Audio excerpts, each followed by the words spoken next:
Hi everyone, welcome to another episode of my YouTube channel. Today's episode is called Back to School in the Time of Coronavirus. Now, I also have just recently done a podcast on this with my colleague Annette Ryder over at Shrink Chats, so I'd also encourage you to check that out and listen in. In that podcast, we talk about really from ages 5 until 25, and today's YouTube video and back to school edition is really just about school age and middle school kids. So I just wanted to go over really 5 steps to think about and to consider and to put into place when you are preparing your children to go back to school. And in these 5 steps, it's really good. It's a good connector. It's a good way to educate, and it's a good way to plan for really at any age how to help your kids transition from summer and quarantine to school and getting used to things again. Now, some of the things that I'm hearing is there's a lot of concerns and fears and uncertainty. And really in the midst of uncertainty, it can really drum up our anxiety within ourselves as parents, and sometimes we do communicate that to our children, as well as our children might have their own concerns or fears about going back to school. Not only that, depending on where you live, I know for us, at least in Florida, we really haven't been in school since March. So, sometimes it's this readjustment of, okay, well, what's that going to look like? And am I ready to go back and be with people? And so we have these, even more concerns or just like what's happening kind of stance. I know in Florida in May, when we started to kind of reopen things, it was different to go from being quarantined and locked down to, starting to maybe go back to the beach or go to the grocery store. So it is an adjustment. So just so you know, just like you're adjusting to things, your kids are also adjusting to things. So don't forget that either. So, I think, again, I have 5 action steps that I just want to go over with you guys that I think are going to be helpful. And the first action step is really a big one. It's communication. Communication with your partner or spouse, and communication with your kids, as well as communication with the school. And so when I first talk about communication amongst the parents, partners, spouses, or even your exes, if you guys are co-parenting, it's communication, communication, communication.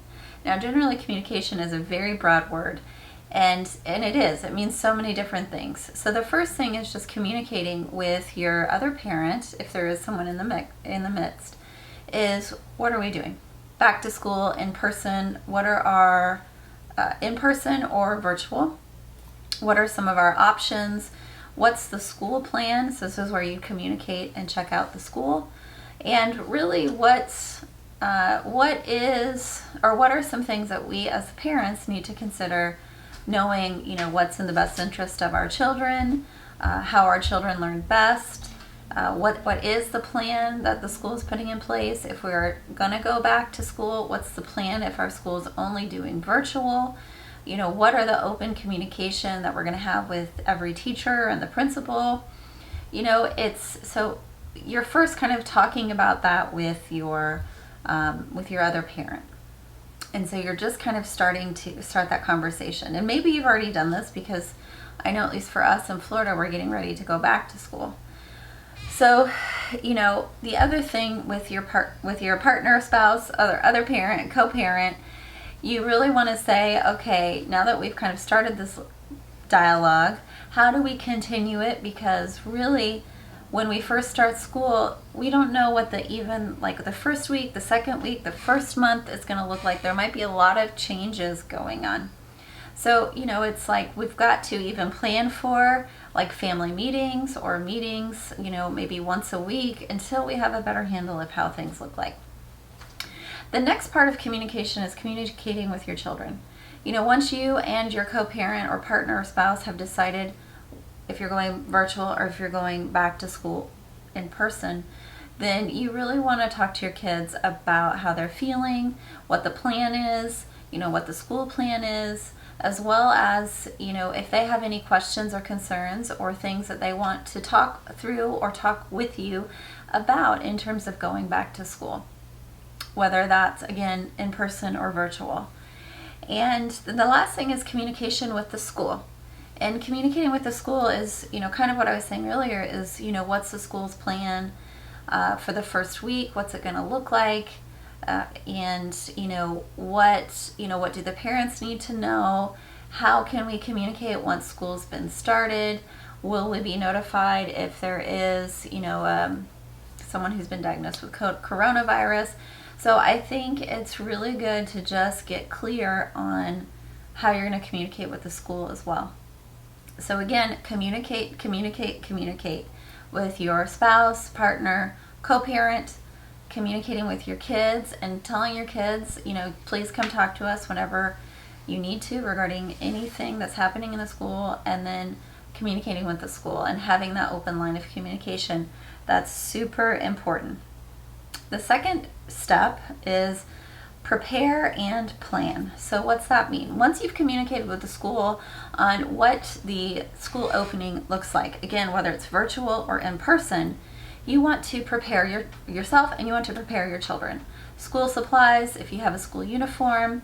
Most of the schools that I know that have a uniform, and even if they're just doing virtual, your kids still have to show up in uniform.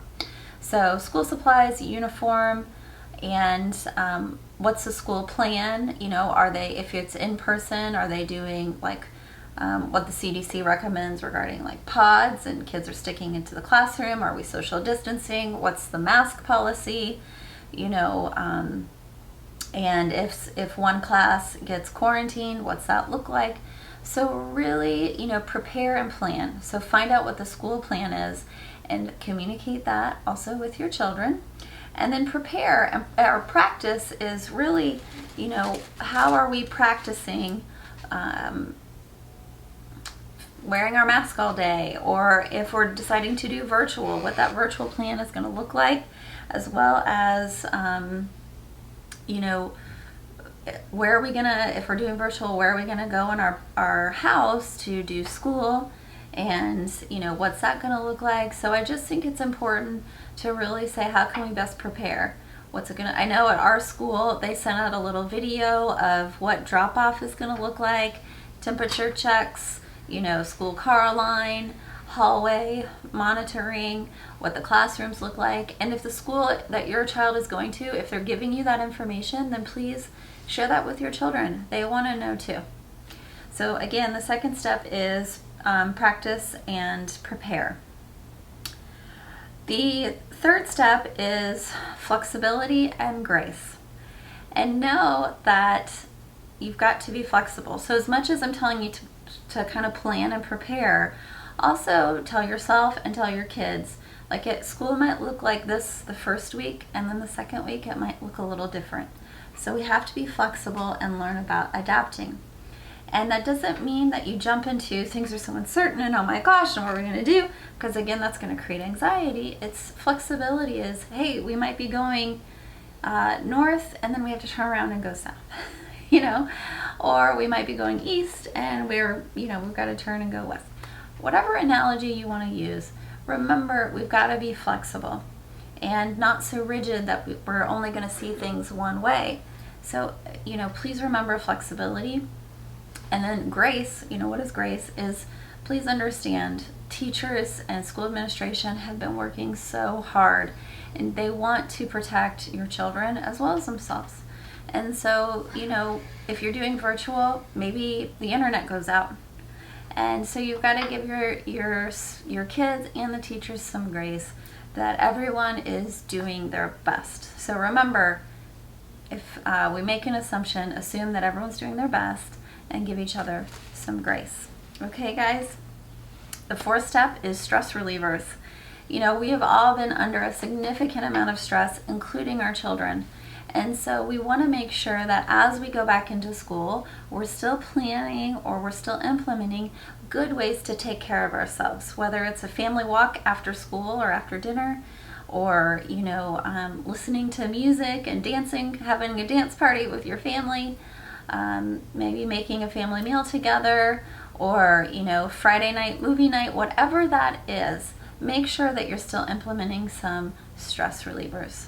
It's important that not only do we get focused on going back to school, that we continue to focus on ways that we take care of ourselves and what are the ways that we refuel and re-energize ourselves as parents, but also how are we helping kids identify those emotions when they're super stressed and healthy ways to manage stress. Okay? And then the last step, step 5, is resources. Again, I'm going to talk about what's the school plan of action with going back in person or with virtual. What's the school plan of action if there needs to be a quarantine, what that's going to look like, as well as, CDC. The CDC has a wonderful amount of resources for parents. Did you know there's even a school readiness quiz that you can take for your kids in deciding on if you want to send them back in person or if your kid's best staying home and doing virtual? And that's a fabulous resource. There's also contacting your pediatrician if you're concerned. If you notice that your kid's having a hard time transitioning back or they're just kind of super stressed, contact a therapist. Psychology Today has lots of good resources for you in terms of finding a therapist in your local area. Don't be afraid to ask for help, guys. We're all in this together and we're all trying to figure out how to make sense of things in the midst of a pandemic. And especially when it comes to our children. Our children are so important. And, at times during the pandemic, it might feel like maybe they were lost or forgotten. And so this is a time when we really want to say, hey kids, we love you, we care about you, how can we best help you? So know the resources. You have easy access. Even if you go to the CDC website, there are links that will take you to certain resources that can help your kids as well if they're struggling with their own mental health. So the 5 steps again are communication, communicating with your spouse, partner, or co-parent, communicating with your kids, and communicating with your school. The second step is prepare and practice. How are you best preparing and practicing getting ready to go back to school, whether you're doing virtual or in person? The third step is flexibility and grace. Remember, now more than ever, we're going to have to learn flexibility and giving ourselves and our teachers and our kids some grace. We're going to make some mistakes, and that's okay. That's how we learn, right? The fourth step is stress relievers. What are we doing to take care of ourselves, and how are we helping our kids learn how to manage their stress as well in healthy ways? And then the last step is resources. What are the resources we need to help our kids and help ourselves? Whether it's contacting or going online and checking out the CDC website, going to your local school district and seeing what sort of resources they have put up on their website to help kids, Psychology Today, contacting, maybe you already have a therapist, so contacting your therapist and helping them. So, those are the 5 action steps. And, remember guys, you've got this. You and your family have a family plan to come together and celebrate going back to school, whether it's in person or virtual. All right, guys, I hope you enjoyed these 5 steps. Don't forget to like and subscribe to my YouTube channel for weekly updates all about relationships and mental health. Have a great day.